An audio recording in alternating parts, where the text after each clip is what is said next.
Assalamu alaikum students, welcome to the 25th lecture of Software Design and Architecture. Software Design and Architecture is a CSE 303 course जिसमें हम design phase की details जो हैं वो पिछले बहुत सारे लेक्चर से ये कवर करते आए हैं। हमने स्टार्ट किया जेनेरिक डिज़ाइन से। डिज़ाइन में तब हमने डिफरेंशिएशन नहीं डाली कि आर्किटेक्चर डिज़ाइन की बात कर रहे हैं या डिटेल की कर रहे हैं। जेनेरिक हमने डिज़ाइन की बात की, हमने उसके गुड पॉइंट्स, बैड पॉइंट्स, उसके क्वालिटी एट्रीब्यूट्स वो सारे चेक किए। फिर हमने अपने आर्किटेक्चर डिज़ाइन को देखा। आर्किटेक्चर डिज़ाइन में हमने पहले तो ये देखा आर्किटेक्चर की बाय डेफिनेशन आर्किटेक्चर है क्या। फिर हमने अगेन उसकी कुछ एट्रीब्यूट्स चेक किए और अदर देन दैट हमने ये चेक किया कि आर्किटेक्चरल स्टाइल्स या पैटर्न्स कौन कौन से हमारे पास अवेलेबल हैं।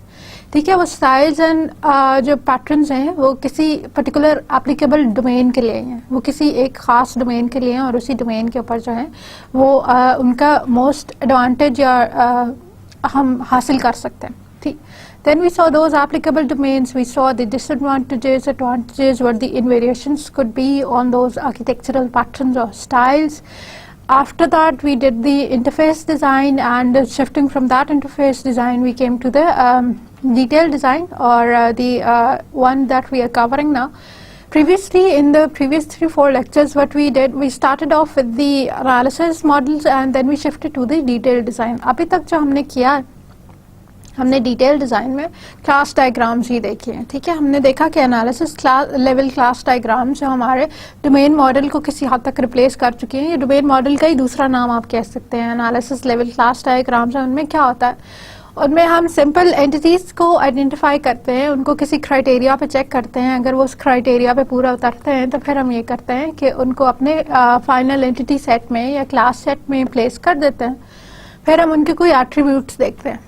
ठीक है, और एट्रीब्यूट्स देखने के बाद जो हमें डोमेन की इंफॉर्मेशन से मिल रहे हैं, जो हमें इजीली हम जब उसकी स्पेसिफिकेशन को रीड कर रहे हैं तो उसकी स्पेसिफिकेशन से ही मालूम हो रहे हैं।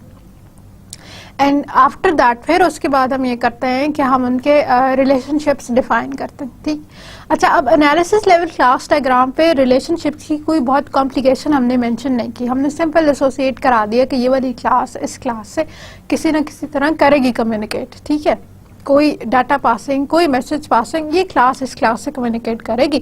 अगर ऑर्डर लाइन आइटम्स हैं, अगर ऑर्डर एग्जिस्ट कर रहा है तो वो ऑर्डर लाइन आइटम्स के साथ कम्युनिकेट करेगा। अगर हमारा कस्टमर एग्जिस्ट कर रहा है तो कस्टमर ऑर्डर को किसी न किसी तरह प्लेस करेगा। ठीक है, तो एनालिसिस लेवल पे हमने सिंपल एसोसिएशंस डिफाइन की, नथिंग मोर नथिंग लेस। फिर जब हमने इसी की डिटेल लेवल क्लास डायग्राम देखी तो हमने ये देखा कि एनालिसिस लेवल क्लास डायग्राम में से कुछ क्लासेस जो हैं वहीं रह गई। ठीक है, जैसे पॉइंट ऑफ सेल के लिए मे बी हमने कस्टमर की क्लास नहीं क्रिएट की या ऑर्डर लाइन आइटम की क्लास नहीं क्रिएट की, हमने उसको एज अ डाटा स्ट्रक्चर रख दिया। ठीक है, और कुछ इस तरह की क्लासेस हैं जो पहले हमारे पास एग्जिस्ट नहीं कर रही थी और अब हमें बनानी पड़ गई। ठीक है, कुछ इस तरह की क्लासेस हैं जो एनालिसिस क्लास डायग्राम पे एग्जिस्ट नहीं कर रही थी, लेकिन जब आप सॉफ्टवेयर के पर्सपेक्टिव से सिस्टम को स्टडी करते हैं then you need to create those classes. हमने वो क्लासेस देख ली, हमने वो क्लासेस क्रिएट कर ली। फिर हमने क्या देखा कि हमने इन क्लासेस पे अब ऑपरेशंस उनके आइडेंटिफाई करने हैं कि कौन कौन से ऑपरेशंस हैं जो हम उनके ऊपर उनके थ्रू एक्चुअली परफॉर्म कर सकते हैं। क्लासेस की लिस्ट बना ली, क्लासेस के एट्रीब्यूट्स निकाल लिए एंड देन वी सॉ के कौन से ऑपरेशंस हैं जो ये क्लासेस परफॉर्म करेंगी। और जो नेक्स्ट हमने चीज़ देखी वो देखी एसोसिएशंस। ठीक, एसोसिएशंस एक क्रूड फॉर्म में हमने एनालिसिस लेवल पे भी डिफाइन किए। वहाँ पे भी ये बात चेक की है कि कौन सी क्लास कौन सी दूसरी क्लास के साथ एसोसिएटेड है, बात कर रही है, कोई उनका कनेक्शन है, कोई उनकी जो है आपस की कम्युनिकेशन हो रही है। लेकिन फर्दर डिटेल्स जो है जब हम डिज़ाइन लेवल क्लास डायग्राम्स में आते हैं तो हम तब चेक करते हैं। एसोसिएशंस की हमारे पास मल्टीपल टाइप्स हैं। सिंपल एसोसिएशंस हैं, मल्टीप्लिसिटी है, उन्हीं की बेसिस पे मल्टीप्लिसिटी है, एग्रीगेशन और कंपोजिशन है और जनरलाइजेशन रिलेशनशिप्स हैं। ठीक है, हमने इन सारों को चेक किया। हमने देखा कि सिंपल एसोसिएशंस क्या होती हैं। एक क्लास दूसरी क्लास से सिंपल एसोसिएटेड होती है तो वो डाटा किसी न किसी फॉर्मेट में उस क्लास को पास कर रही है। ठीक है, ये डाटा किसी ऑब्जेक्ट की फॉर्म में हो सकता है, किसी इंडिविजुअल डाटा मेंबर की फॉर्म में हो सकती है, किसी एरे की फॉर्म में हो सकता है, किसी दूसरे स्ट्रक्चर की फॉर्म में हो सकता है। तो जब दो क्लासेस सिंपली डाटा शेयरिंग के थ्रू काम कर रही हूँ, एक क्लास दूसरे क्लास के ऑब्जेक्ट को कोई भी डाटा पास करा रहा है जिसकी बेसिस पे जो है इनकी ओवरऑल फंक्शनैलिटी पूरी हो रही है, तो that is a simple association. ठीक है, और एक सिंपल एसोसिएशन को रिप्रेजेंट करने के लिए हम एक सिंपल लाइन ड्रॉ करते हैं। उस लाइन के ऊपर किसी और सिंबल की हमें ज़रूरत नहीं है, वन लाइन जो एक क्लास को दूसरी क्लास के साथ जो है एसोसिएट करी है, दैट्स ऑल वी नीड। ठीक है, इन सिंपल एसोसिएशंस के ऊपर हम मल्टीप्लिसिटीज डिफाइन करते हैं, और मल्टीप्लिसिटीज ये बताते हैं कि एक क्लास का इंस्टेंस दूसरी क्लास के कितने इंस्टेंसेस के साथ एसोसिएटेड है। ठीक है, जैसे एक स्टूडेंट जो है वो 5 कोर्सेज के साथ एसोसिएट हो सकता है। तो एक स्टूडेंट क्लास का एक ऑब्जेक्ट जो है, स्टूडेंट क्लास का एक ऑब्जेक्ट कोर्सेज क्लास के एक कम से कम से लेके 5 मैक्सिमम तक कोर्सेज क्लास के ऑब्जेक्ट्स के साथ एसोसिएट हो सकता है, रेफर कर सकता है उनको। इसी तरह कोर्सेज के अंदर जो है मल्टीपल स्टूडेंट्स हो सकते हैं। हो भी सकता है कि आपके डिपार्टमेंट में एक इस तरह का कोर्स एग्जिस्ट कर रहा हो जो अभी हम नहीं पढ़ा रहे। ठीक है, हम नेटवर्क इंजीनियरिंग पढ़ाते हैं लेकिन रनिंग बैच में वो कोई भी सेमेस्टर जो है उसको नहीं पढ़ रहा।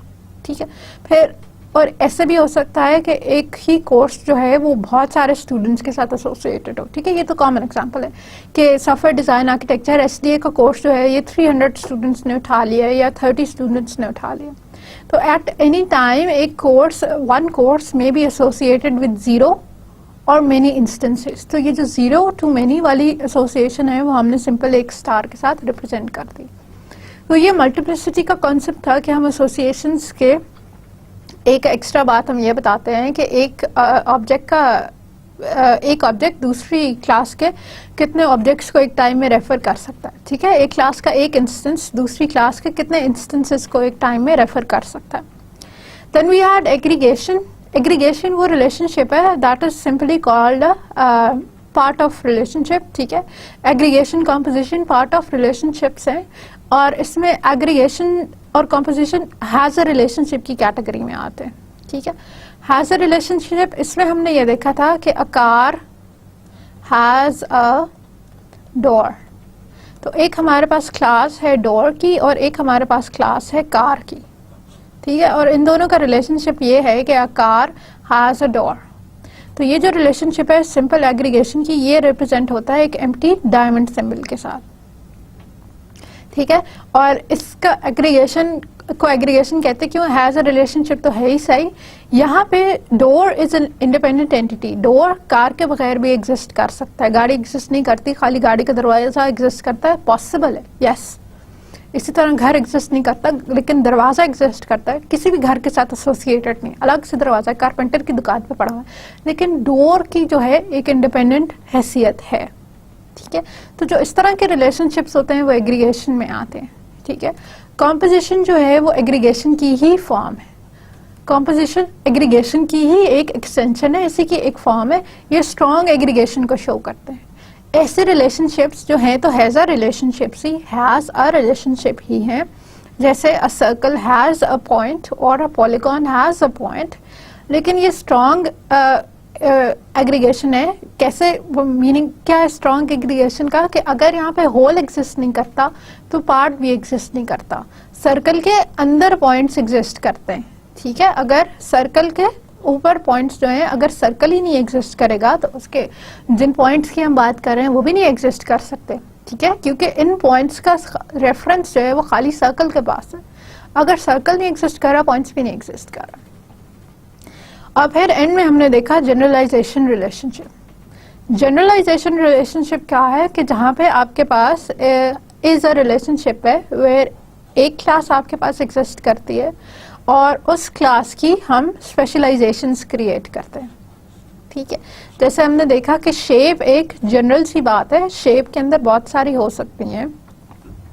स्क्वायर एक शेप हो सकती है, रेक्टेंगल एक शेप हो सकती है, सर्कल एक शेप हो सकती है। ठीक है, और फिर इसी रेफरेंस से अब सर्कल जो है वो एक स्पेशलाइज्ड क्लास है।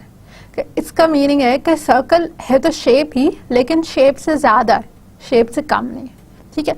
शेप जो है that is a kind of a circle is a kind of a shape, but that is more than just a shape, that is a circle.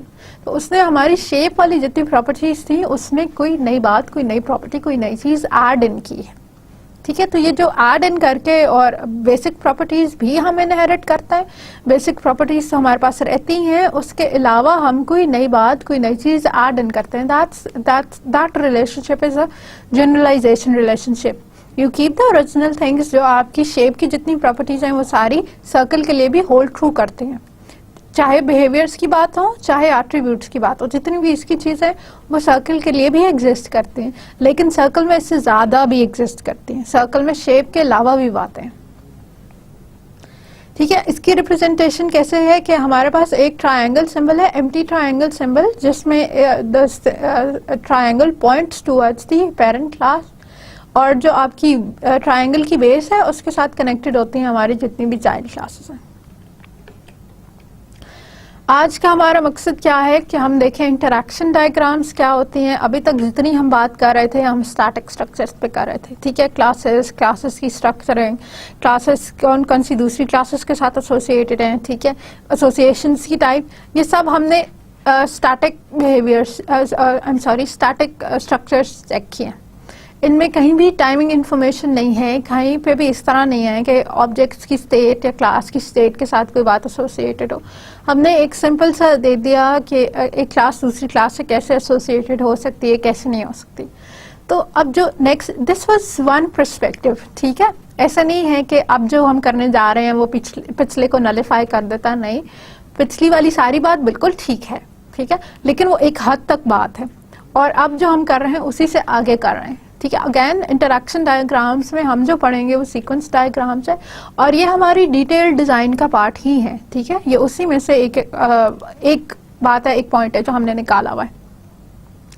तो अब यहाँ पे I like you to remember, जब हम 4+1 views की बात कर रहे थे और हम ये कह रहे थे कि आर्किटेक्चर जब रिप्रेजेंट करना होता है, हमने जब इमारत का बाहर का नक्शा तो बना लिया है और अंदर की डिटेल बतानी होती है, तो फिर हमें डिफरेंट व्यूज से बतानी पड़ती है। तो ये वो उन्हीं व्यूज की एक्चुअल प्रैक्टिस है। This is what we are doing. जो हमने बात पहले कही थी अब हम उसको करके दिखा रहे हैं कि ये कैसे होती है, ठीक है। तो पहले हमारे पास लॉजिकल व्यू था जो स्टैटिक स्ट्रक्चर्स बता रहा था, और उसी लॉजिकल व्यू के साथ हमारे पास जो इंटरैक्शन डायग्राम्स हैं ये बिहेवियर को रिप्रेजेंट कर रहे हैं, सिस्टम के बिहेवियर को रिप्रेजेंट कर रहे हैं, ठीक है। इसमें हमारे पास पहली चीज क्या है, सीक्वेंस डायग्राम, ठीक है। जो हम स्टडी कर रहे हैं, हमारा जितना स्कोप है वो सीक्वेंस डायग्राम तक ही है, वरना यहाँ आपके पास कम्युनिकेशन डायग्राम्स भी आ जाती हैं, ठीक है, और सीक्वेंस डायग्राम के मल्टीपल लेवल्स भी आ जाते हैं।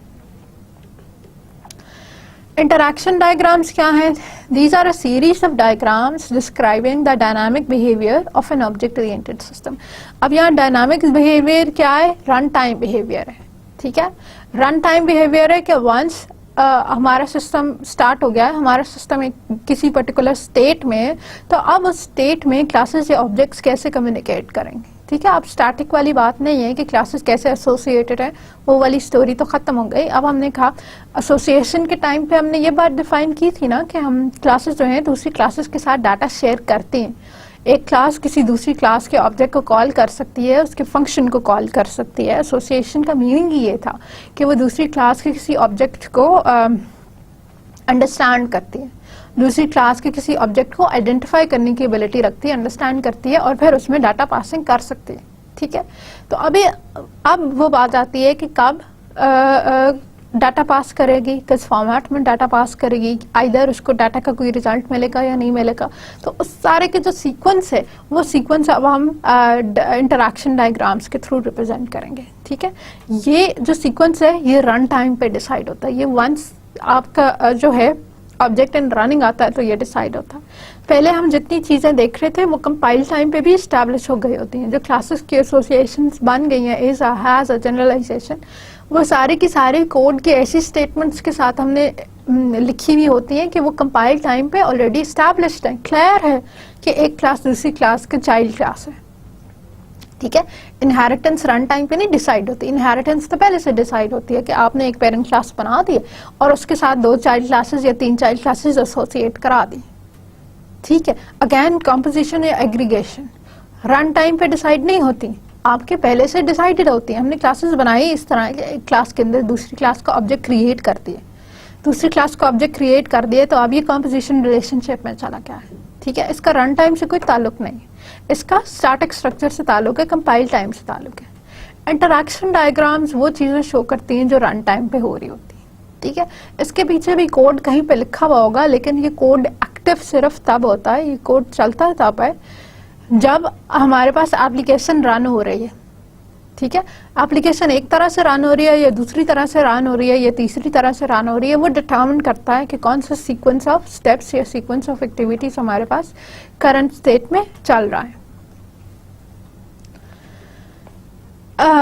Now a set of messages exchanged among a set of objects within a context to accomplish a purpose. अब again वही वाली बात, set of messages, कुछ messages हैं, फंक्शन कॉल्स हैं, फंक्शन कॉल्स के थ्रू कुछ डाटा हम पास कर रहे हैं जो एक्सचेंज हो रही है among a set of objects, objects के बीच में, ऑब्जेक्ट्स एक दूसरे को ये काम पास कर रहे हैं विद इन अ कॉन्टेक्स्ट, किसी एक मकसद की फुलफिलमेंट के लिए, किसी एक हिसाब से हम ये काम कर रहे हैं। ठीक है, अगर लॉगिन कर रहे हैं तो फिर लॉगिन के लिए हम देख रहे हैं कि स्टूडेंट की क्लास जो है वो डाटाबेस की एक्सेस वाली की जो क्लास है उसके साथ कम्युनिकेट कर रहे हैं।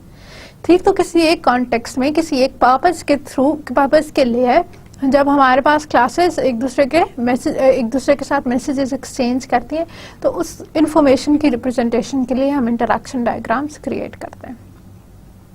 These are often used to model the way a use case is realized through a sequence of messages between objects. ठीक, अब यूज केस में भी अब मैंने बीच में ये टर्म भी बोली कि हम जो उसका सीक्वेंस बता रहे हैं, स्टेप्स बता रहे हैं जिनके थ्रू फॉलो करेगी, तो ये स्टेप्स और सीक्वेंसेस सबसे पहले तो हम यूज केस में डिफाइन कर चुके थे।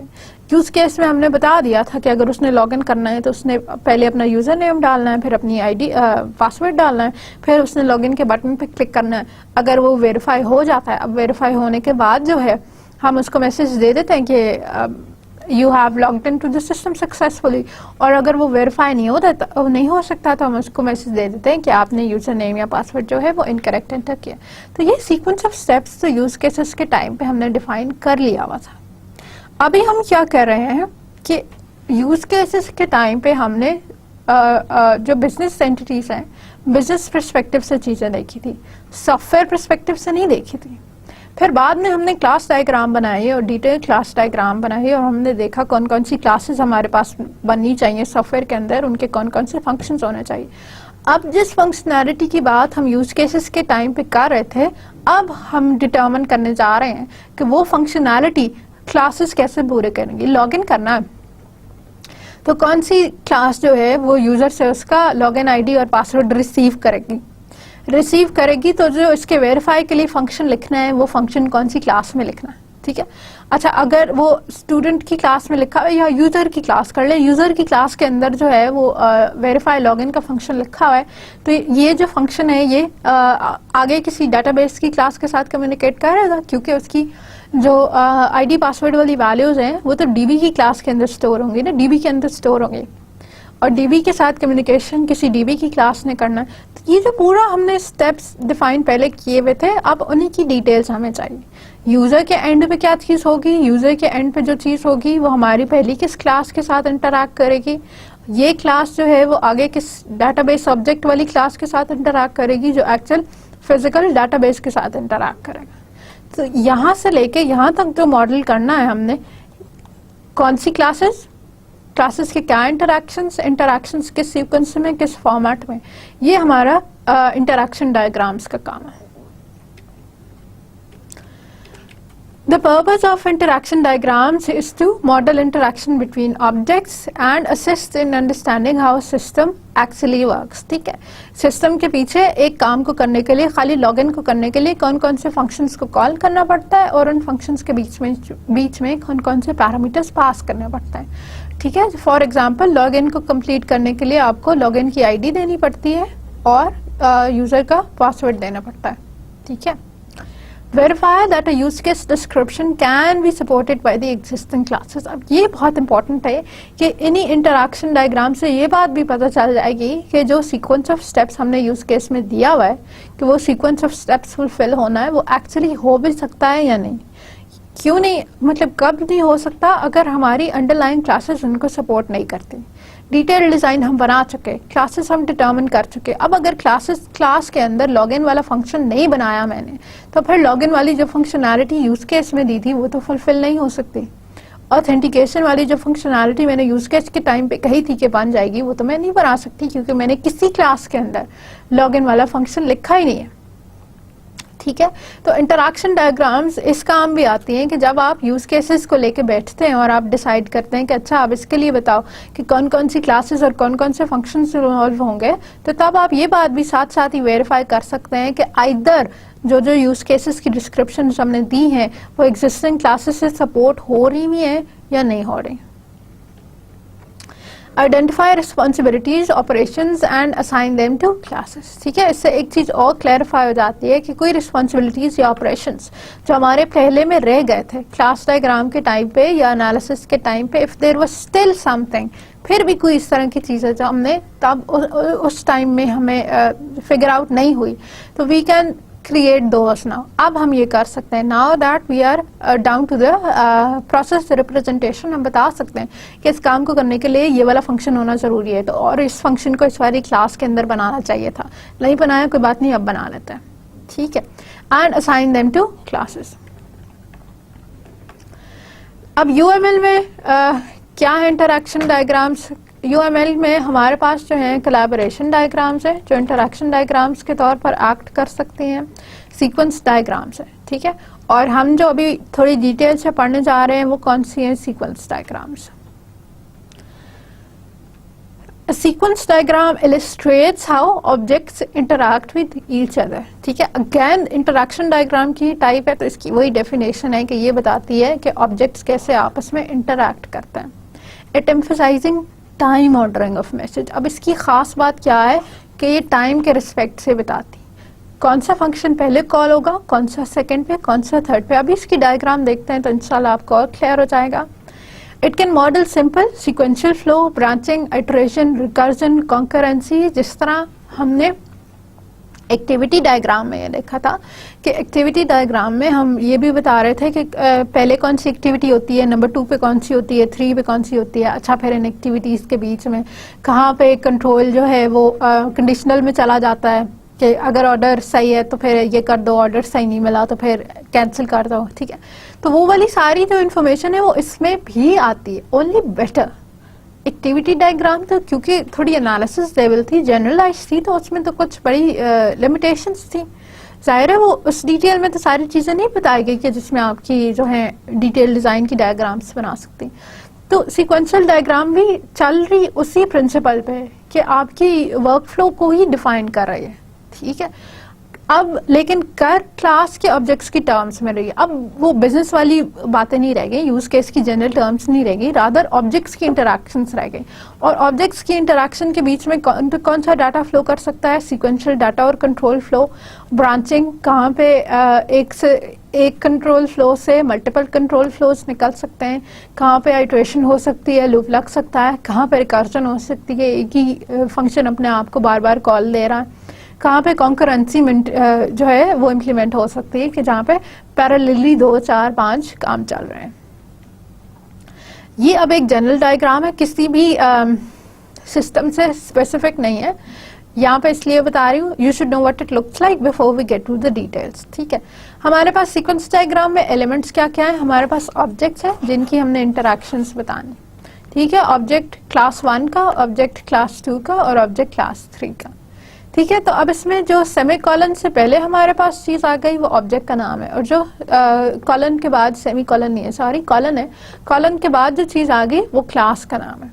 ठीक है, क्लास 1, क्लास 2, क्लास 3, इनके जो जो ऑब्जेक्ट्स है उनके नाम हमने यहाँ मेंशन कर दिए। अच्छा, अब ये भी याद रखिए नॉर्मल सर्कमस्टांसेस या सिनारियोज में ऑब्जेक्ट्स के नाम देना जरूरी नहीं होता।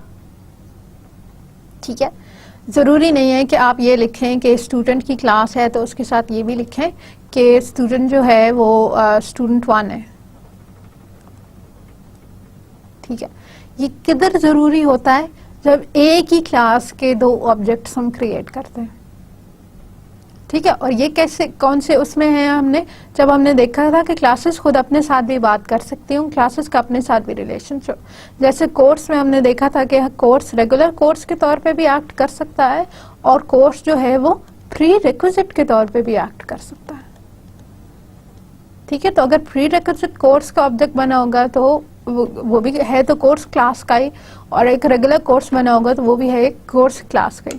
तो जब ऐसी सिचुएशन अकर होती है फिर हमारे लिए ये ज़रूरी होता है कि जब हम क्लास का नाम दे रहे हैं तो साथ साथ ऑब्जेक्ट का नाम भी दे दें, अदरवाइज ज़रूरी नहीं है। अगर क्लास के सारे ऑब्जेक्ट्स एक ही तरह बिहेव करते हैं, अगर इनके अंदर कोई स्टेट की चेंज नहीं है या इस तरह का कुछ भी नहीं है, फिर आप सिंपल क्लास का नाम लिख के भी ऑब्जेक्ट की रिप्रेजेंटेशन कर सकते हैं। फिर आपको ये दो वाली नोटेशन इस्तेमाल करने की ज़रूरत नहीं है।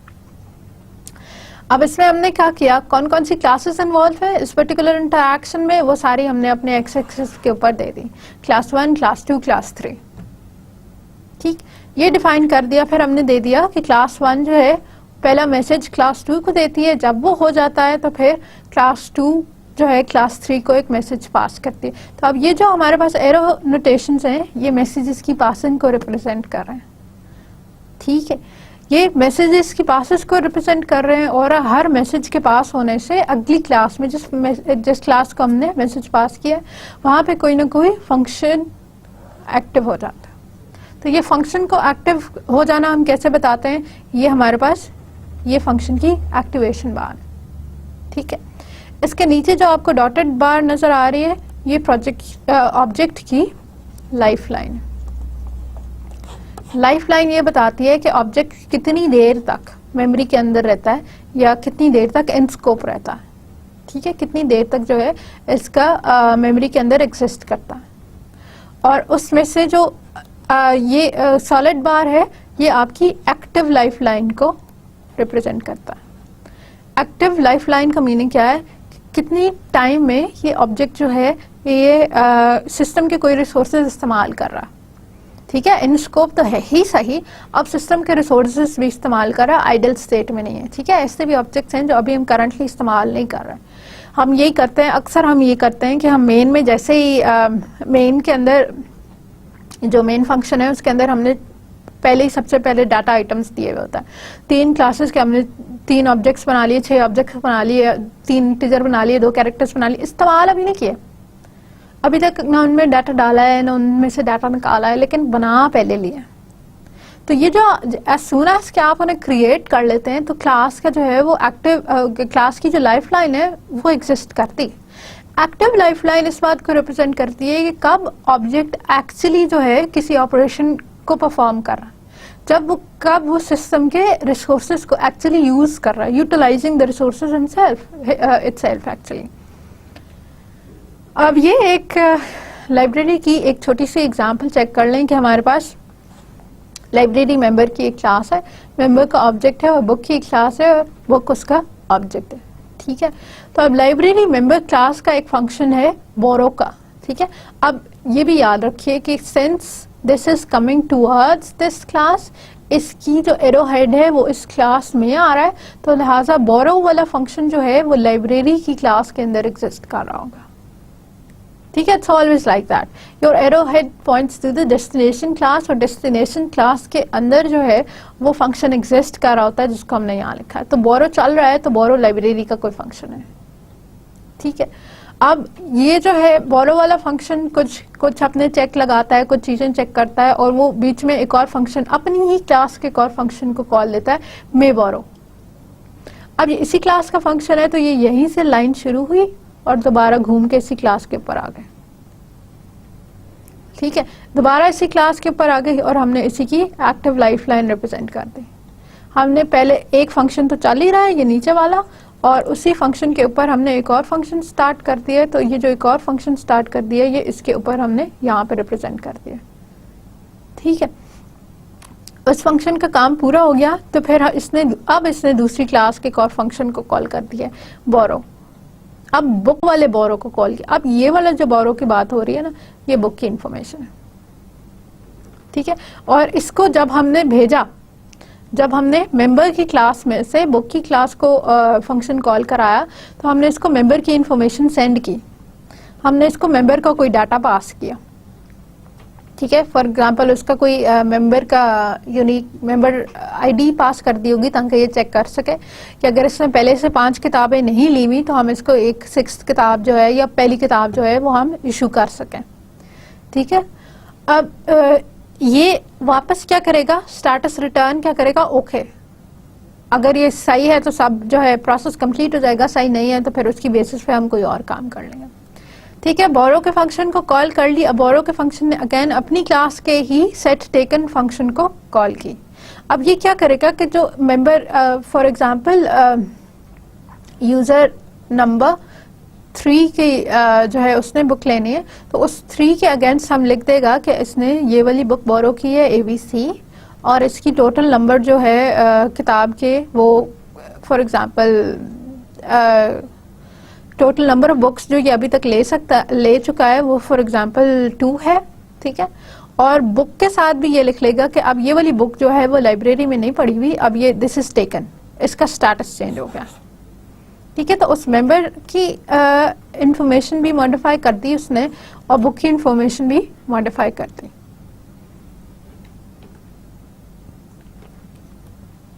इसमें एक्स एक्सिस पे जो आपके पास चीजें आती हैं वो आपके ऑब्जेक्ट्स हैं। ठीक है।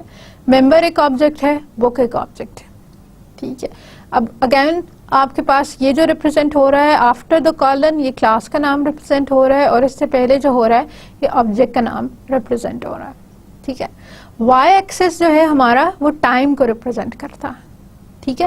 वो टाइम को बता रहा है। इसमें जो सबसे ऊपर पहले चीज दी हुई है वो हमारी सबसे पहले हुई थी, देन दिस हैपेंड फर्स्ट, ये सबसे पहले हुआ था, फिर नंबर 2, फिर ये 3 हुआ था। अब 3 की कॉल के बाद हमारे पास 4 की है तो ये हुआ था, फिर इसके बाद अगर कुछ वापस चला गया था तो so on and so fourth. तो ये हम लेफ्ट टू राइट रीड करते हैं।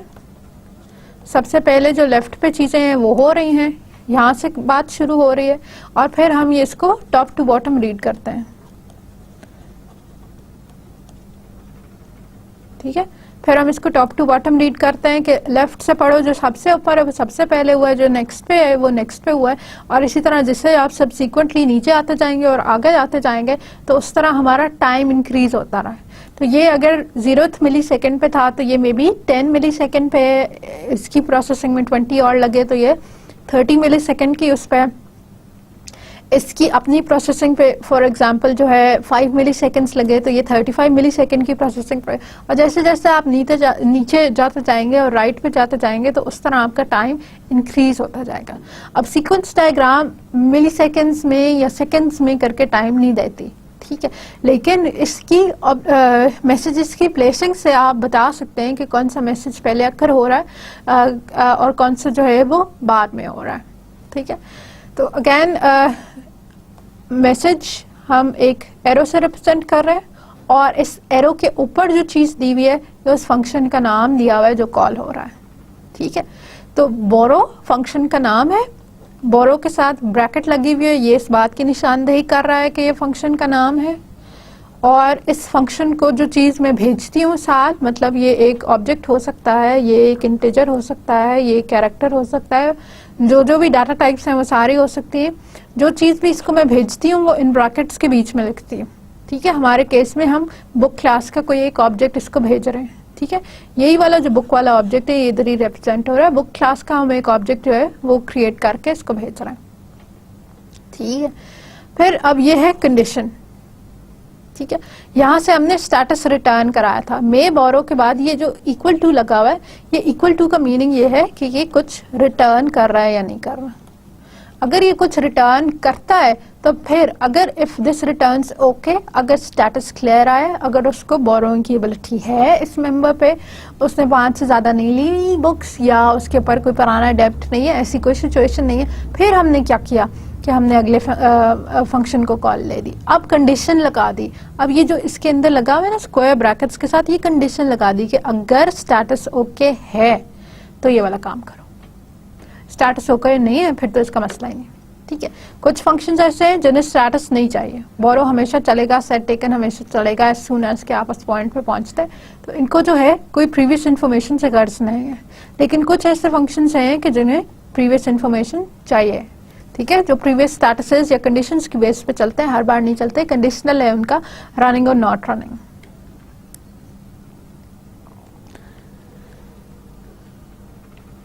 ठीक है, अब इसमें जो डिफरेंट एलिमेंट्स थे उनको इंडिविजुअली भी देख लेते हैं। ऑब्जेक्ट, ठीक, ये रिप्रेजेंट हो रहा है। डेट एक क्लास है, उस डेट क्लास में एक जो है माय बर्थडे का ऑब्जेक्ट हो सकता है जो मेरे प्रोफाइल के साथ एसोसिएटेड है। ठीक है, सिंटैक्स क्या है, इंस्टेंस का नेम या ऑब्जेक्ट का नाम और क्लास का नाम। Name classes consistently with your class diagram. आपकी सीक्वेंस डायग्राम में ऐसी कोई क्लास किसी सूरत एग्जिस्ट नहीं कर सकती जो आपकी डिटेल्ड क्लास डायग्राम के अंदर एग्जिस्ट नहीं कर रहे। अगर वहाँ क्लास नहीं बनाई तो इस्तेमाल कैसे कर सकते हो। ठीक है, तो कोई भी ऐसी क्लास सीक्वेंस डायग्राम में नहीं रिप्रेजेंट हो सकती जो पहले क्लास में नहीं बनी हुई। हर क्लास डायग्राम के अगेंस्ट जो है हमने जो है उसी क्लास डायग्राम के अगेंस्ट जो है हमने अपने सारे सीक्वेंस डायग्राम बनाने। ठीक है, एक क्लास डायग्राम को सामने रखें, अपने यूज केसेस को सामने रखें और फिर यूज केसेस को उन मल्टीपल क्लासेस के ऊपर मैप करते हैं। A lifeline represents the object's life duration during the interaction। किसी भी एक प्रोसेस के लिए जितनी देर वो एक्टिव रहता है वो उसकी लाइफलाइन को रिप्रेजेंट करता है। Then we have messages. An interaction between two objects is performed as a message sent from one object to another। ठीक है, कोई भी इंटरैक्शन दो ऑब्जेक्ट्स के बीच में वो एक मैसेज एक ऑब्जेक्ट से दूसरे object, that's called a message. If object one sends a message to another, some link must exist between these two objects, dependency और same objects के बीच में। ठीक है, अब जब भी ऑब्जेक्ट वन कोई मैसेज भेज रहा है ऑब्जेक्ट टू के बीच में तो कोई ना कोई लिंक एग्जिस्ट करेगा। Meaning for one class to send message to another class there must be some sort of an association between those two classes. ठीक है, अगर क्लास डायग्राम में दो क्लासेस के बीच में एसोसिएशन बनाई है तब सीक्वेंस डायग्राम में वो क्लासेस एक दूसरे को मैसेज पास कर सकती हैं। अगर हमने वहाँ क्लासेस की एसोसिएशन नहीं बनाई तो फिर वो मैसेज पासिंग नहीं कर सकती। ठीक है, खाली वही क्लासेस मैसेज पासिंग कर सकती हैं जिनके बीच में एसोसिएशन हम ऑलरेडी क्लास डायग्राम के अंदर बना चुके हैं। ठीक है, रिप्रेजेंट कैसे होता है, an arrow between the life lines of two objects. ठीक है, एक ऑब्जेक्ट और दूसरे ऑब्जेक्ट की जो हमने लाइफ लाइन्स क्रिएट की थी उनके बीच में एक एरो से। सेल्फ कॉल्स और ऑल्सो अलाउड, एक ही ऑब्जेक्ट अपने ही उसी ऑब्जेक्ट के अंदर कोई और फंक्शन कॉल कर सकता। ठीक है, time required by the receiver object to process the message is denoted by an activation box. Activation box जो है वो ये बताता है कि अब ये प्रोसेस, ये एक फंक्शन, ये एक चीज जो है कितनी देर के लिए चलेगी, ज्यादा देर के लिए, कम देर के लिए। जो एक्टिवेशन बॉक्स है वो ये बताती है कि एक पर्टिकुलर प्रोसेस का रन टाइम क्या है।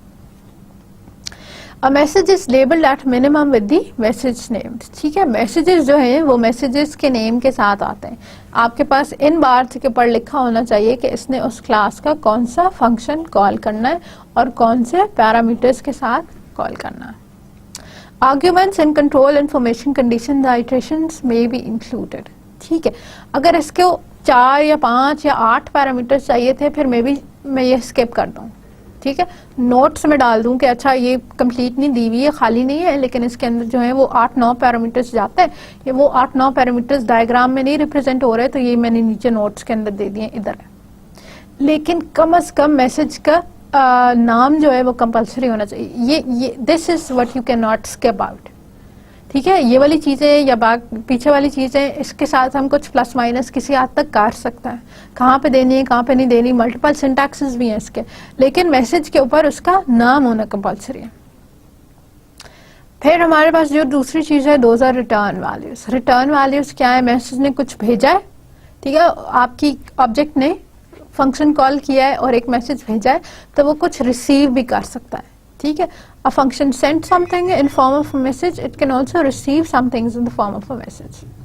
Optionally indicated using a dashed arrow with a label indicating the return value। अब ये ऑप्शन है, कुछ इस तरह के हैं कि जिसमें खाली वो स्टेटस देते हैं तो फिर हमें ज़रूरत नहीं है इनको रिप्रेजेंट करने की। अभी जो आपको एग्जांपल दी उसमें भी हमने देखा कि इक्वल टू लगा के भी हमने स्टेटस वापस मंगा लिया था, हमें ये लिखने की ज़रूरत नहीं पड़ी थी, ये बनाने की।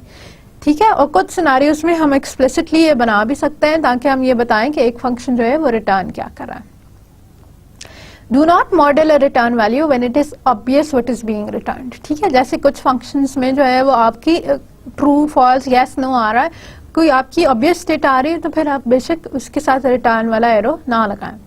Model a return value only when you need to refer to it somewhere else. ठीक है, अच्छा क्या है कि सिर्फ तब आप ये रिटर्न वैल्यू लिखें जब ये आपको किसी और मैसेज के साथ एसोसिएट करनी हो, किसी और फंक्शन के साथ कंपल्सरी हो के ये आ रही हो। ठीक है, prefer modelling return values as part of the method invocation. ज्यादा बेहतर तरीका क्या है कि आप मेथड के फंक्शन के कॉल के साथ ही इक्वल टू का सिंबल लगा के रिटर्न लिखते हैं, लेकिन ये कंपल्सरी नहीं है, हम डॉटेड के साथ भी लगा सकते हैं। ठीक है, यहाँ पे फिर आप पे खुद डिपेंड करेगा। डायग्राम अगर डॉटेड लगा के ज्यादा कम्प्लेक्स हो रही है, उसके अंदर नंबर ऑफ एलिमेंट्स इतने ज्यादा आ गए हैं कि अब उसकी जो रीडेबिलिटी है वो इफेक्ट हो रही है, तो फिर हम सिंपल इक्वल टू लगा के लगा दें, दैट इज प्रेफरेबल। और अगर आपकी डायग्राम में इतना सब्सटेंस है कि वो आप आराम से जो है वो रिटर्न एरो भी लगा सकते हैं, तो then you can use that one as well. ठीक, अब ये दो सिंपल मैसेज पासिंग तो हमने देख ली। स्पेशल मैसेजेस भी पास कर सकते हैं। एन ऑब्जेक्ट में create another object through a create message. ठीक है, अब ये क्रिएट मैसेज एक स्पेशल मैसेज है जिसका मीनिंग ये है कि एक क्लास जो है बी क्लास के कंस्ट्रक्टर को कॉल दे रही है, एक क्लास जो है बी क्लास का ऑब्जेक्ट पहली दफा में क्रिएट कर रहे हैं। ठीक है, एक नोटेशन तो सिंपल ये है कि हम मैसेज के ऊपर ये क्रिएट वाली लिख दें, क्रिएट का स्टीरियोटाइप डाल दें, लेकिन प्रेफर्ड ये है कि क्योंकि ऑब्जेक्ट अभी क्रिएट हुआ है और यहीं से स्टार्ट हुआ है, तो इसकी लाइफलाइन यहाँ से स्टार्ट करने की बजाय हम इसका क्रिएट का सिंबल डायरेक्टली ऑब्जेक्ट तक ले जाएं। ठीक है, तो ये सिग्निफाई करेगा कि यहाँ पे ऑब्जेक्ट स्टार्ट हुआ है और ऑब्जेक्ट स्टार्ट हुआ है, तो फिर उसके साथ ही जो एक्टिव हमारा लाइफलाइन था वो भी स्टार्ट हो गया। An object was created and as soon as it was created, उसके साथ जो भी प्रोसेस हमने करना था वो प्रोसेस स्टार्ट हो गया हुआ है।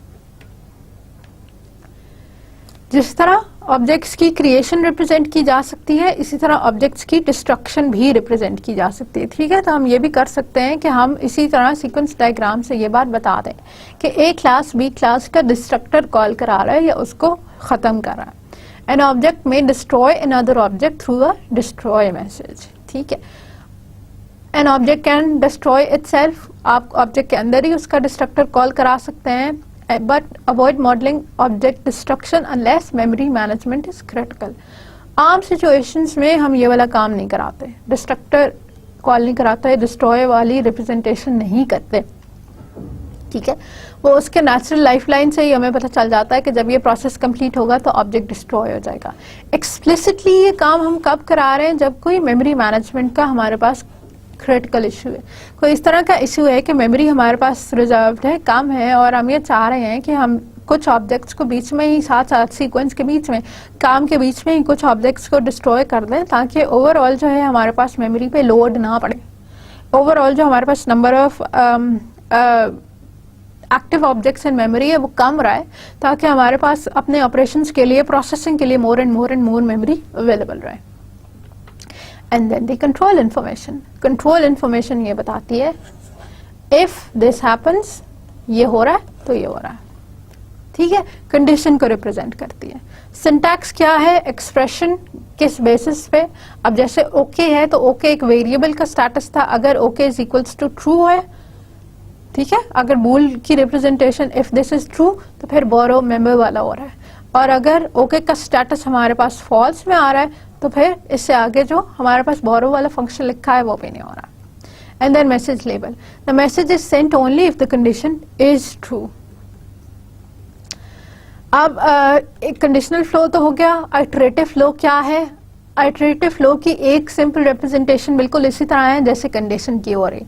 कंडीशन में हम क्या कर रहे थे कि हम बता रहे थे कि हमने इस स्क्वायर ब्रैकेट्स के अंदर कंडीशन दे दी, और जब कंडीशन होल्ड ट्रू करती है तो आगे फंक्शन भी चलता है, और इसी की मॉडिफिकेशन हमने कर दी कि हमने अपनी इसी एक्सप्रेशन को हमने एक और स्क्वायर ब्रैकेट के अंदर डाल के उसके साथ जो है अपना स्टार नोटेशन डाल दी।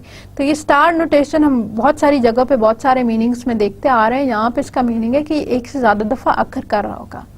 The message is sent many times to possibly multiple receiver objects. ठीक है, ये मैसेज बहुत दफा सेंड होगा अगले जो भी रिसीविंग एंड पे ऑब्जेक्ट है उसको। अब यहाँ पे देख लें, हमारे पास कंपाउंड शेप है, ठीक है, उसके ड्रॉ के फंक्शन को कॉल हुई और उसने जो है आगे शेप के ड्रॉ के फंक्शन को कॉल की। अब कंपाउंड शेप है तो उसके अंदर एक से ज़्यादा शेप्स होंगी, ठीक है। एक बड़ी सी शेप है जिसके अंदर एक स्टार बना हुआ है और एक और सर्कल बना हुआ है और एक स्क्वायर बना हुआ है और एक कुछ और रेक्टेंगल बना हुआ है। तो ये शेप वाले फंक्शन को, शेप वाले ड्रॉ को बार बार कॉल करेगी। और ये हमारे इस सिनेरियो में ये डिपेंड करेगा कि यहाँ पे कितने ज़्यादा कंपाउंड ऑब्जेक्ट्स हैं, ठीक है। तो यहाँ पे as many times as required call होगा, ठीक है। तो इसकी टर्मिनेशन जो है ये पीछे से कहीं से हम डिसाइड कर रहे होंगे या जब सारा कुछ खत्म हो जाएगा तो तब इसकी ऑटोमेटिकली जो है ये प्रोसेसिंग भी स्टॉप हो जाएगी, ठीक है। इसी तरह ड्राइवर जो है वो बस जो है हम उसके अंदर डाल रहे हैं। अब अगेन इंसर्ट का फंक्शन कॉल होना है और इंसर्ट हम कब तक करें, until full, ठीक है। The syntax of expression is not a standard, however हम इस तरह भी दे सकते हैं और इस तरह भी दे सकते हैं, इसमें कोई प्रॉब्लम नहीं है, ठीक। ये दूसरा तरीका है आइट्रेशन को रिप्रेजेंट करने का। एक तरीका तो हमने ये देखा था ना, iteration until full keep on inserting, ठीक है। और दूसरा तरीका ये है हमारे पास कि हमने एक फ्रेम क्रिएट कर लिया, ठीक है, दिस इज कॉल्ड फ्रेम। और इस फ्रेम के अंदर हमने क्या दे दिया है, वो सारे फंक्शंस जो कॉल होने, ठीक है। पहला ऑब्जेक्ट, दूसरा ऑब्जेक्ट, पहला ऑब्जेक्ट दूसरे ऑब्जेक्ट के फंक्शन 1 को कॉल करता है, सपोज बोरो को, ठीक है, और करता रहता है for a certain number of times, ठीक है। और बोरो का फंक्शन जो है वो उसको स्टेटस रिटर्न करता रहता है, ओके या नॉट ओके, या जो भी स्टेटस रिटर्न करना है वो उसको करता रहेगा, स्टेटस रिटर्न। अब इसमें हमने ये जो बात है, दिस इज स्पेशल, क्योंकि ये बता रही है, ये स्पेसिफाई कर रही है कि actually that is what makes the frame special, because that tells it कि इट्स अ लूपिंग फ्रेम और this is an iteration structure. ये जो आपके पास यहाँ पे लूप लिखा हुआ है, इससे ये बात पता चलती है कि ये पूरा फ्रेम लूपिंग वाला फ्रेम है, इटरेशन वाला फ्रेम है। इस फ्रेम के अंदर जितनी चीजें दी हुई हैं ये बार बार चलेंगी, ठीक है। अब इसके साथ दो चीजें हमारे पास है, एक मिनिमम और एक मैक्सिमम। मिनिमम बताता है कि मिनिमम कितनी दफा चलेगा और मैक्सिमम के साथ तक जा सकता है, ठीक है। i इक्वल्स टू x है तो फिर यहाँ से स्टोरी स्टार्ट होगी, ये जो नीचे कंडीशन दी हुई है यहाँ से स्टोरी स्टार्ट होगी और जब मैक्सिमम तक पहुंच जाता है तो तब जो है टर्मिनेट होएगा। अब एक छोटी सी एग्जांपल इसके साथ देख लेते हैं। एटीएम में विड्रॉ मनी का यूज केस है, इसकी बहुत सारी इंटरैक्शन डायग्राम्स बनेंगी, ठीक है। क्यों बहुत सारी बनेंगी, क्योंकि इसके अल्टरनेट फ्लोज बहुत सारे, ठीक है।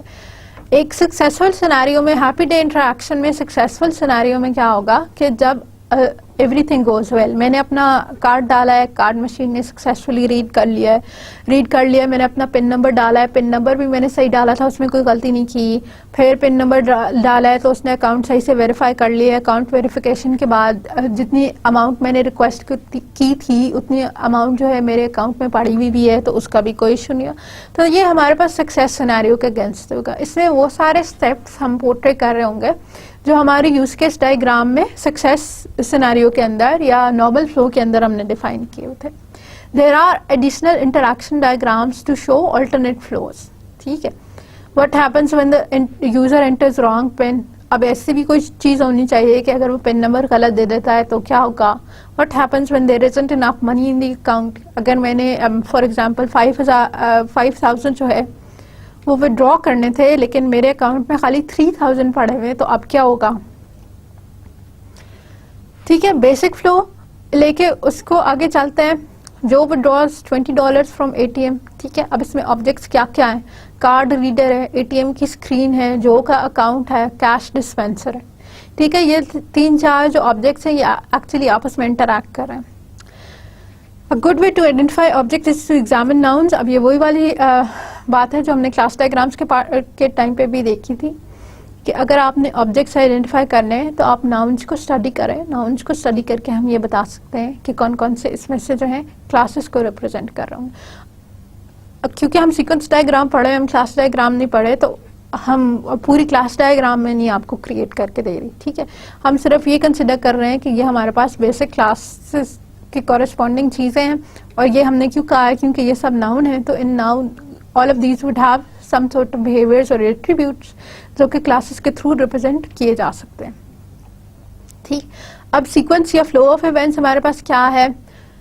Joe inserts his card into the card reader, Joe ने कार्ड डाला रीडर के अंदर, card reader reads the number of Joe's card and tells the ATM screen to initialise itself. Card reader ने card read कर लिया, उसने ये बात डिटरमिन कर ली कि आपने एटीएम कार्ड ही डाला है, कॉलिंग कार्ड नहीं उसके अंदर डाल दिया, कोई पेपर का टुकड़ा नहीं डाल दिया, कोई और इस तरह की चीज नहीं डाल दी जो उसके अंदर बिलोंग नहीं करती, आपने एक्चुअली कार्ड ही डाला है। तो once that card is read, अब आपके पास स्क्रीन रोशन हो जाती है और फिर वो कहती है कि एंटर योर पेन। ठीक है, ATM prompt Joe for his PIN. अब एटीएम ने उससे कहा कि चलो पेन एंटर करो। Joe enters PIN and the ATM opens his account. अब उसने पेन डाल दिया, पेन हमने वेरीफाई करा लिया, यही उसका पेन नंबर था। अब उसका अकाउंट ओपन हो गया। अब वो फिर उससे फर्दर डिटेल्स मांग रहा है। PIN is validated and the ATM prompts him for a transaction. अब उसने उससे पूछा कि आपने क्या करना है, आइदर पैसे निकालने हैं, पैसे ट्रांसफर कराने हैं। जो ने कहा कि मैंने पैसे निकालने हैं, उसने विड्रॉ करनी है money. The ATM prompt Joe for an amount. अब उसने पूछा कि कितने पैसे चाहिए, उसने कहा $20 चाहिए। ATM verifies Joe's account has sufficient funds and subtracts 20 from his account.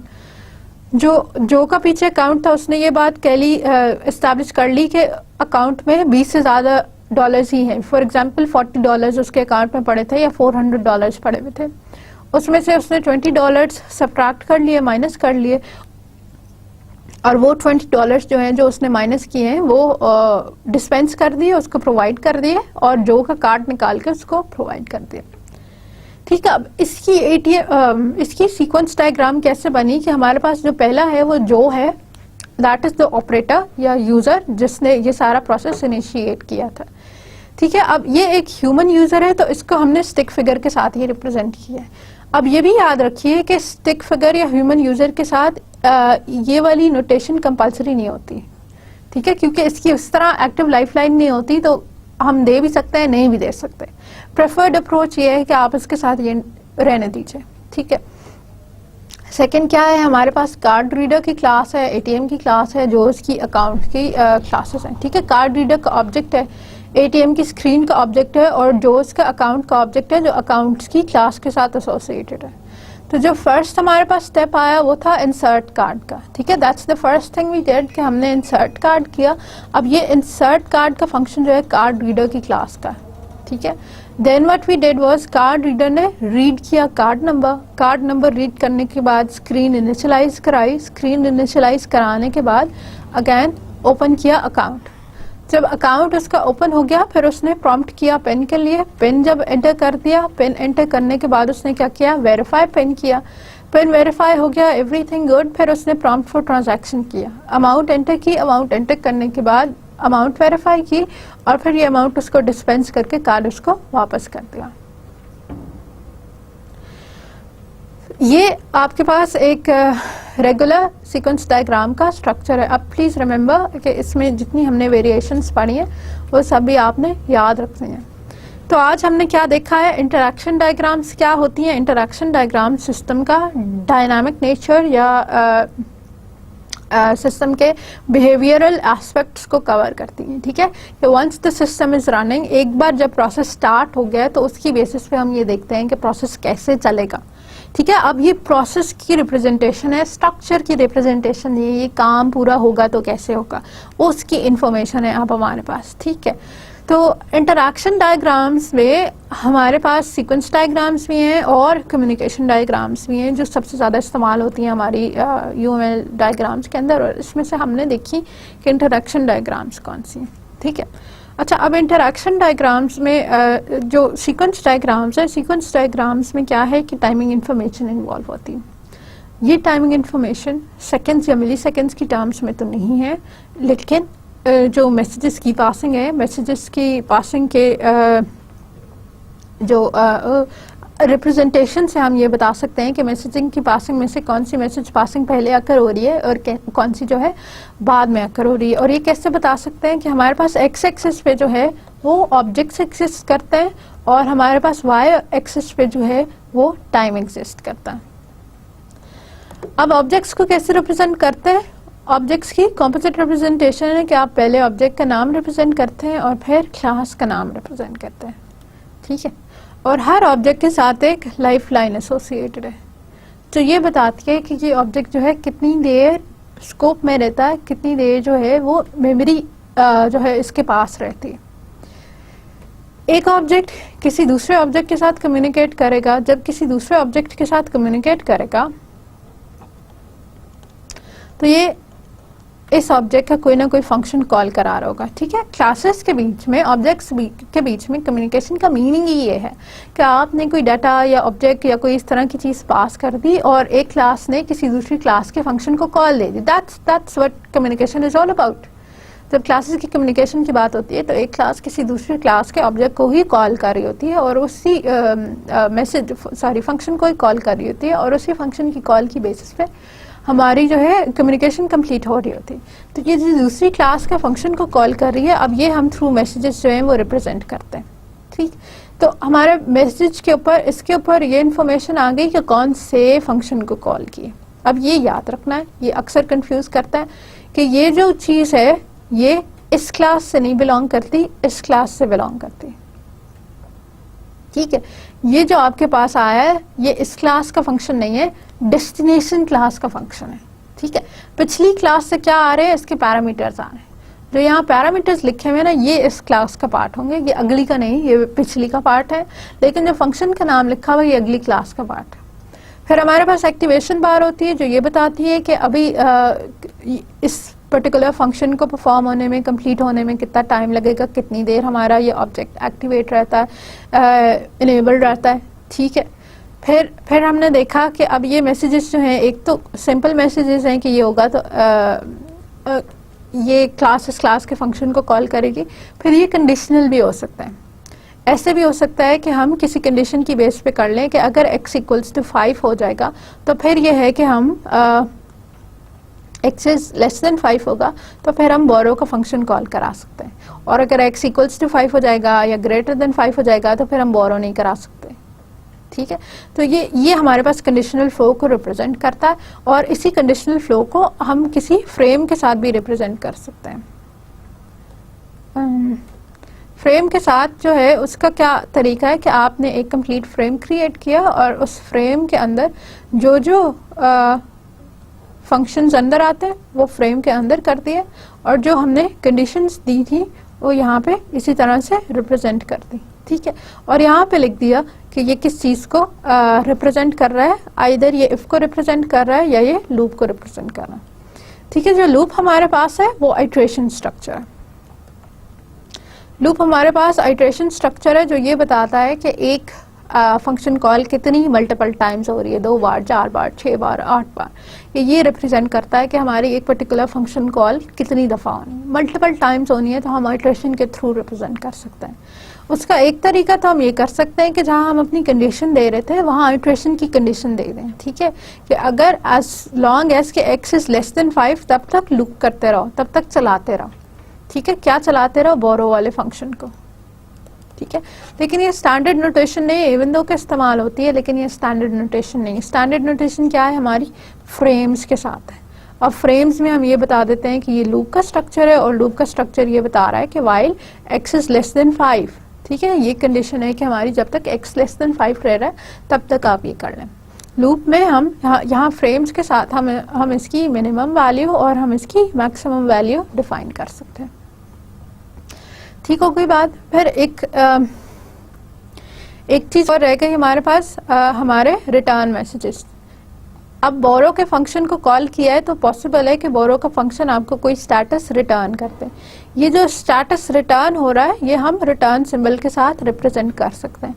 इसमें और एक रेगुलर मैसेज की कॉल में फर्क क्या है कि रिटर्न सिंबल ब्रोकन होता है, ठीक है। ये डैश्ड लाइन होगी, ये सॉलिड लाइन नहीं होगी, ठीक है। और इसके ऊपर कोई फंक्शन की कॉल नहीं आएगी, कोई इस तरह की उसके साथ नहीं आएगी कि बोरो का फंक्शन है तो उसके साथ जो है ये 2 पैरेंथेसिस लगे हुए हैं। रादर कोई डाटा का नाम आएगा, ठीक है। फॉर एग्जांपल स्टेटस रिटर्न कर रहा है, ओके या नॉट ओके बुलियन रिटर्न कर रहा है, या ये यस या नो रिटर्न कर रहा है, तो जो भी हम डाटा रिटर्न कर रहे हैं उसका नाम आएगा। ये एक तरीका है। दूसरा तरीका क्या है कि हम अपने फंक्शन जिस भी फंक्शन के साथ है उसी के साथ इक्वल्स टू डाल के ये बता दें कि इसने क्या रिटर्न करना है। ठीक है, जब सीक्वेंस डायग्राम लंबी होती है, बड़ी सी होती है, तो फिर हम प्रेफर करते हैं कि हम ये इक्वल टू नोटेशन ही इस्तेमाल कर लें, फिर हम इसी के साथ काम कर लें, फिर हमें ये नहीं करना पड़े कि हम अलग से एक पूरा दें। अलग से इवन देने को दे सकते हैं, नोटेशन में कोई मसला नहीं, सिर्फ ये है कि आपकी ओवरऑल डायग्राम के अंदर जो है वो बहुत ज़्यादा सिंबल्स हो जाएंगे। तो जब डायग्राम लार्ज हो, कम्प्लेक्स हो, तो फिर हम प्रेफर करते हैं कि हम सिंपल इक्वल टू नोटेशन इस्तेमाल कर लें। That's easier to read, easier to understand. ठीक है, एक कॉम्प्रिहेंसिव छोटी सी एक नोटेशन है, उसी के अंदर सारा काम पूरा हो रहा है, तो वो आराम से रीड हो जाती है, समझ में आ जाती है। ठीक है, वरना हम करने को ये भी कर सकते हैं कि हम पूरा एक रिस्पॉन्स के लिए अलग से एक एरो हेड क्रिएट करके और उसके साथ कर सकते हैं। तो ये हमारा सीक्वेंस डायग्राम्स वाला लेक्चर था। बहुत सारी छोटी छोटी सी बातें इसके अंदर की हैं। अब एक खुद से आपकी सेल्फ स्टडी वाली एक वो चीज़ ये ज़रूर कर लीजिए कि जो क्लास डायग्राम हमने प्रीवियस लेक्चर्स के अंदर क्रिएट की थी, स्पेशली पॉइंट ऑफ सेल वाली जो हमने की थी, क्योंकि उसी के साथ हमने एक छोटा सा यूज़ केस भी बनाया था, उसकी सीक्वेंस डायग्राम ज़रूर बना लें। ठीक है, पॉइंट ऑफ सेल के आपको एक एनालिसिस लेवल क्लास डायग्राम मैंने आपको बनाई थी और फिर डिटेल में थोड़ा सा हमने उसको देखा था। इवन CRC कार्ड्स के साथ भी हमने क्लासेस का स्ट्रक्चर बनाया हुआ है। तो अब उसी को सारे को फॉलो थ्रू करें, उन्हीं क्लासेस को रिफाइन करें, क्लासेस को रिफाइन करके उनके एट्रीब्यूट्स ऑपरेशंस कंप्लीट करें और फिर उस पे जो आपके पास क्लास डायग्राम आती है उसी की सीक्वेंस डायग्राम क्रिएट करें। ठीक है, तो उस सारे से जो है आपको ये कॉन्सेप्ट ज़्यादा अच्छी तरह से क्लियर होंगे जब आप एक चीज़ को दूसरी और दूसरी को तीसरी के साथ रिलेट करना सीखेंगे। अब जितनी इसकी प्राइमरी या बेसिक नोटेशंस थी वो तो हमने लेक्चर में कवर कर लिए। ठीक है, लेकिन जो इसका प्रैक्टिस वाला पार्ट है वो आप लोगों को इंडिविजुअली करना पड़ेगा। सो प्लीज़ डू दैट कि ये जितनी डायग्राम्स हम पढ़ते जा रहे हैं साथ साथ में इन सब की प्रैक्टिस ज़रूर कीजिए, इन सबको अलग अलग से ज़रूर बनाइए और ज़रूर देखिए, क्योंकि जब तक आप 5, 6, 10, 15 नहीं बना लेंगे तब तक आपको जो है ये अच्छे से बनानी नहीं आएगी। डिज़ाइन है, डिज़ाइन कॉम्प्लिकेटेड है, सिर्फ इंग्लिश की टर्म्स को देखकर आपने एक सॉफ्टवेयर की टर्म्स में कन्वर्ट करना होता है, तो ये जो है तब तक सही से आप नहीं कर सकते जब तक आपको सब्सटेंशियल अमाउंट में प्रैक्टिस ना हो इसकी। So please do that. जो पिछले जितने भी लेक्चर्स हमने किए हैं, starting with the analysis design, interface design के बाद जितनी भी चीज़ें पढ़ी हैं उन सब के साथ सेल्फ प्रैक्टिस ज़रूर कीजिए। नेक्स्ट टाइम इंशाल्लाह हम कुछ थोड़ा सा और डिज़ाइन को देखेंगे और फिर हम अपने जो फाइनल मॉड्यूल है डिज़ाइन पैटर्न्स हम उनको चेक करेंगे। Till that time do take care of yourselves and have fun. Thank you so much.